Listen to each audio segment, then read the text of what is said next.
Hi అండి. అందరికీ నమస్కారం. ఎలా ఉన్నారు? నేనైతే బాగున్నానండి. మీరు కూడా బాగుండాలని అయితే మనస్ఫూర్తిగా కోరుకుంటున్నాను. మీతో ఒక విషయం అయితే చెప్పాలండి. మేమైతే ఇల్లు మారిపోయామన్నమాట. వీడియో చూసేసరికి మీకు అర్థమై ఉంటుంది. ఇల్లు ఎందుకు మారాము, ఏంటి అనేది అయితే నేను నెక్స్ట్ వీడియోలో అయితే చెప్తానండి. అలాగే ఇల్లు మారిపోయేటప్పుడు వీడియో అయితే షూట్ చేశానండి. ఇంకా నాకైతే ఖాళీ లేదనమాట ఇల్లు సర్దుకోవడం. ఇదంతా కూడా ఉండడం వల్ల అదంతా కూడా ఎడిటింగ్ చేసి అయితే పక్కన పెట్టేశాను. వాయిస్ ఓవర్ ఇవ్వడం అయితే కుదరలేదనమాట. సో, దానివల్ల పెట్టలేదు. ఇంక ఈ వీడియో ఫస్ట్ ఎందుకు పెడుతున్నానంటే శివరాత్రి వీడియో కాదు, ఇప్పటికే బాగా లేట్ అయిపోయింది. దానివల్ల ఈ వీడియో అయితే ఫస్ట్ పెట్టేస్తున్నాను అనమాట. ముందు రోజే గుమ్మాలన్నీ కూడా శుభ్రంగా కడిగేసుకున్నాను. ఇంకా తెల్లారుజామునే 3 గంటలకైతే లేచి మొత్తం ఇల్లంతా కూడా ఊడ్చుకొని బయట కూడా శుభ్రంగా ఊడ్చేసి కల్లాపైతే చల్లేసాను. చల్లేసి ఇంకా ముగ్గు అయితే పెట్టేసుకుని అమ్మ ఈ పని అంతా కూడా నేను చేసుకునేలోపు అమ్మేమో టిఫిన్ కూడా రెడీ చేసేసిందండి పిల్లలకి. ఇంక ఇంట్లో పని అంతా కూడా పూర్తయ్యాక ఇంక అందరూ స్నానం చేసి దేవుడి దగ్గర దీపారాధన అయితే చేసుకున్నాను. ఇంతకుముందు ఇంటి దగ్గర ఏంటంటే మామూలుగా చెక్క అయితే పెట్టుకుని దేవుడిని చెక్క మీద అయితే పెట్టుకునేదాన్ని. ఇక్కడ అలా కాదండి, దేవుడికి సపరేట్గా అయితే ఒక మందిరంలాగా అయితే వచ్చింది. కాకపోతే చిన్నగా ఉందన్నమాట. దేవుడి సామానం కూడా సరిపోవట్లేదు అందులో. కానీ తప్పదు కదా, అడ్జస్ట్ అయిపోవాలి. ఇంకా అలానే సర్దేశాను. ఇంకెక్కడ దీపారాధన చేసుకున్న తర్వాత అందరం కూడా బయలుదేరామండి. ఇంకా మొన్న మట్లపాలెం వెళ్ళినప్పుడు వీడియో అయితే పెట్టాను కదా, సేమ్ అలాగే అనమాట. ఇంకా అలాగే చెల్లూరు మీదుగా అయితే వెళ్ళాము. ఇక్కడ ఏంటంటే ఇంకా మళ్ళీ అక్కడికి వెళ్ళి అక్కడ స్నానాలు చేసి అప్పుడు దర్శనానికి వెళ్దాం కదా అనేసి, అంటే ఇంటి దగ్గర స్నానం చేసి దీపారాధన చేసేసుకున్నామండి. చేసేసుకున్నా కానీ శివరాత్రి రోజున గోదావరి స్నానం చేస్తే మంచిది కదా అనేసి ఇంకా మేము వెళ్ళి అక్కడికి బట్టలు కూడా పెట్టుకొని వెళ్తున్నాం అనమాట. మట్లపాలెం వెళ్ళినప్పుడైతే 6 గంటలకైతే స్టార్ట్ అయ్యామండి ఇంటి దగ్గర. ఈసారి అలా కాదు, ఇంకా త్వరగానే పని అంతా కూడా పూర్తి చేసేసుకుని 5 గంటలకే ఇంటి దగ్గర నుంచి అయితే బయలుదేరాము. దానివల్ల ఏంటంటే బాగా చీకటిగా ఉన్నది. మనం చూపించాను కదండి ఇదంతా. సేమ్ ఇప్పుడు కూడా సేమ్ అలానే ఎంజాయ్ చేస్తూ అయితే వెళ్ళాము. మేమేమో అసలు కోటిపల్లికి బస్సులు ఖాళీ అయితే ఉండవు కదా, ఇంటి దగ్గర నుంచి ఆటో అయితే కట్టించుకుందాం అనుకున్నాము. అందులో ఏంటంటే మా పెద్దమ్మకి అయితే బస్సు పడదండి. ఇంకా ఎక్కిన వెంటనే తనకైతే వాంతులు అయిపోతాయి. తన కోసమన్నా సరే ఆటో కట్టించుకుందామని అయితే చూసాము. కాకపోతే ఆటో అయితే కుదరలేదండి. ఇద్దరు ముగ్గురికి అయితే ఫోన్ చేశారు కానీ వాళ్ళు ఒకరేమో ఊళ్ళో లేరంట, ఇంకొకరేమో వాళ్ళ ఆటో వాళ్ళ బావ ఎవరో పట్టుకెళ్ళారనేసి చెప్పారు.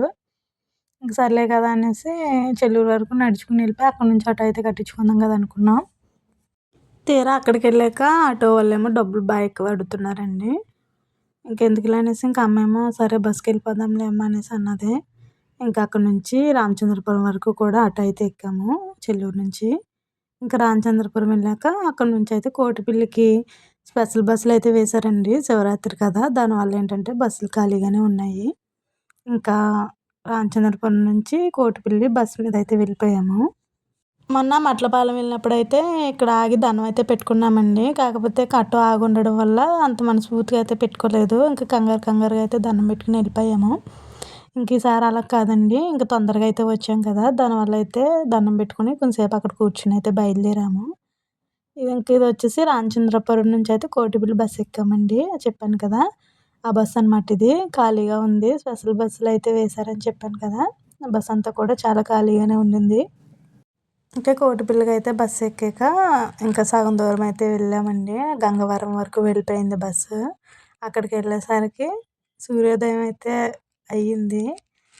ఇది వీడియోలో చూస్తున్నట్టయితే కాదు కానండి, నిజంగా అసలు డైరెక్ట్గా అలా చూస్తే ఎంత బాగుందండి, అంత బాగుంది.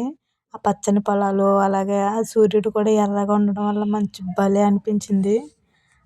కోటిపల్లి అయితే వచ్చేసామండి. ఇంకా కోటిపల్లి వచ్చిన తర్వాత స్నానాలు చేయడానికి గోదావరి దగ్గరికి అయితే వచ్చేసాము.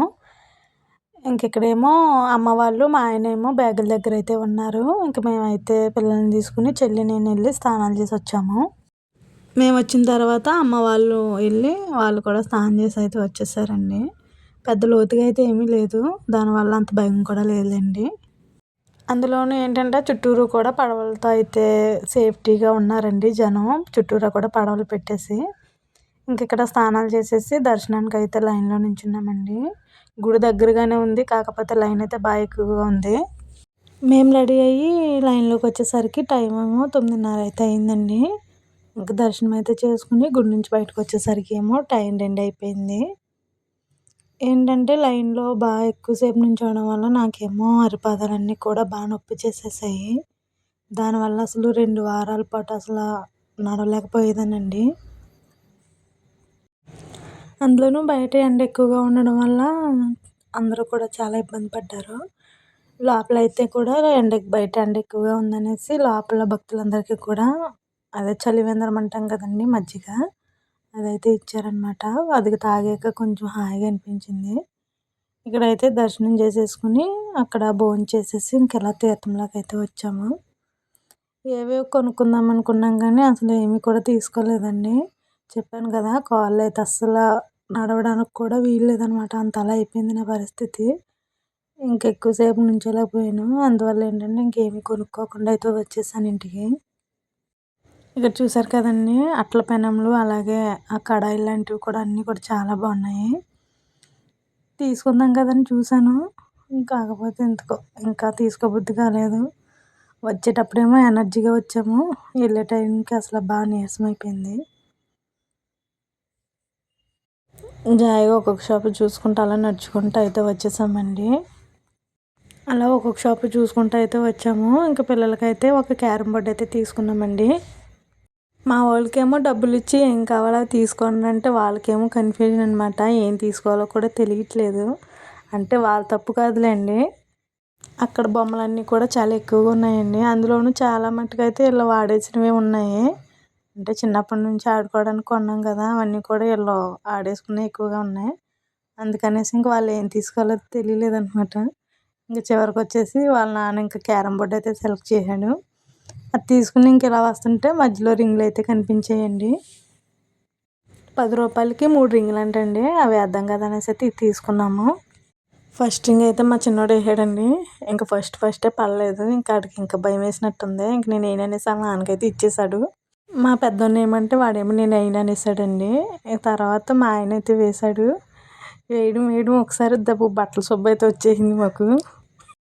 ఫస్ట్ తడింది కదా మళ్ళీ రెండోది అయితే బాగోదనేసి మిస్ చేసాడనమాట.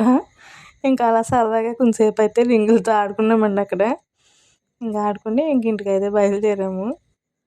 ఇక్కడ మా ఆయన తగిలిచ్చిన బ్యాగ్ నిండా మొత్తం తడి బట్టలండి అవి. అవి మాత్రం చాలా బరువుగా ఉన్నాయండి పాపం. జబ్బలు లాగేస్తున్నాయి అంటున్నాడు అనమాట. ఇంకేం తీసుకోకుండా సరే వెళ్ళిపోదాం అనేసి ఇంక బయలుదేరిపోయాము ఇక్కడ నుంచి. ఇంకా అలా వస్తూ ఉన్నామండి. వస్తూ ఉంటే దారిలోకి ఏదో ఒకటి కనిపిస్తూనే ఉంది. మళ్ళీ అక్కడ ఆగుతూనే ఉన్నాము. ఇక్కడ చూసారు కదండీ! ఫ్లవర్ వాజ్‌లో అలాగే తోరణాల టైప్‌లో గుమ్మాలకు కట్టుకునేవి అన్నీ కూడా ఉన్నాయి. చూడటానికైతే చాలా బాగున్నాయండి. కానీ రేట్లు మాత్రం కుదరనివ్వట్లేదండి. ఈ దండ చూసారు కదా! నాన్న ఫోటోకైతే తీసుకుందామని చూసాము. కాకపోతే 300 అయితే చెప్పింది. 200కి అయితే అడిగాము ఇవ్వనన్నది. తర్వాత వచ్చేసి ఇంకొక దండ చూసారు కదండీ! చూపిస్తదా చూడండి. ఇది వచ్చేసి 200 అంట. నాకు అసలు వర్త్ అనిపించలేదు. ఇంకొద్దనేసి వచ్చేసాము.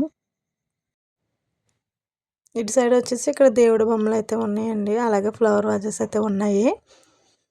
తీసుకుందాం కదా అనేసి అడిగాము. ఒక్కొక్కటి 1500 అంటండి ఆ విగ్రహం వచ్చేసి. లేదా ఒక్కొక్కటి కొంచెం చిన్నగా ఉన్నదేమో రూ. 1000 అంట. ఈ ఫ్లవర్ వాజెస్ వచ్చేసి యెల్లో కలర్ సన్‌ఫ్లవర్ 1500 చెప్పారండి. అసలు మీకు ఈ రేటు వర్త్ అనిపిస్తుందో లేదో అసలు మీరుంటే ఎంతకు అడుగుతారో అసలు కామెంట్ చేయండి. మేము వచ్చేసి ఆ సన్‌ఫ్లవర్స్ ఉన్నాయి కదండీ! అవి వచ్చేసి 800కి అయితే అడిగాము. ఇవ్వనన్నారు. 1200కి అయితే ఇస్తారంట. ఇంకొద్దన్నాము. అలాగే విగ్రహాలు కూడా ఉన్నాయి కదా! అవి కూడా అడిగామండి. అసలు ఇవ్వనన్నారు. మేమే కాదండి ఇంకా అక్కడికి వచ్చినోళ్ళు చాలా మట్టుకైతే తీసుకోకుండానే వెళ్ళిపోతున్నారు. వాళ్ళు అసలు బేరం కుదరనివ్వట్లేదు.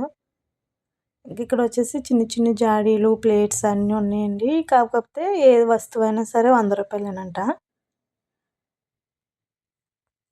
పర్లేదండి. రూ. 100కి వర్త్ అనిపించింది నాకైతే. ఇక్కడ పిల్లలకి క్యారమ్ బోర్డ్ అయితే చెప్పాను కదా! ఇక్కడ తీసుకున్నామనమాట. ఆ క్యారమ్ బోర్డ్ మా పెద్ద బాబు అయితే తీసుకున్నాడండి. మా చిన్నోడికి ఏం తీసుకోవాలో తెలియక మొత్తం తీర్థమంతా తిప్పించాడు. వాడైతే ఏం కొనుక్కోలేదు. డబ్బులైతే ఇంటికి తెచ్చేసుకొని దాచుకున్నాడనమాట. ఉగాదికైతే మాకు చింతలూరు తీర్థం అయితే జరుగుతదండి. అప్పుడైతే కొనుక్కుంటాడంట. ఇంక ఈ పక్కనేమో చైన్‌లును, అలాగే తాళ్ళైతే అమ్ముతున్నారండి. అక్కడేమో పిల్లలిద్దరూ గూడా చైన్‌లయితే కావాలన్నారు. ఒక్కొక్క చైన్ వచ్చేసి రూ. 40 అంటండి. అదే మనకి ఇక్కడ మండపేటలో అయితే ఒక్కొక్క చైన్ రూ. 20. ఇంక వాళ్ళింక కావాలన్నారనేసి వాళ్ళిద్దరికి అలాగే వాళ్ళతో పాటు మా ఆయన కూడా తీసుకున్నాడు.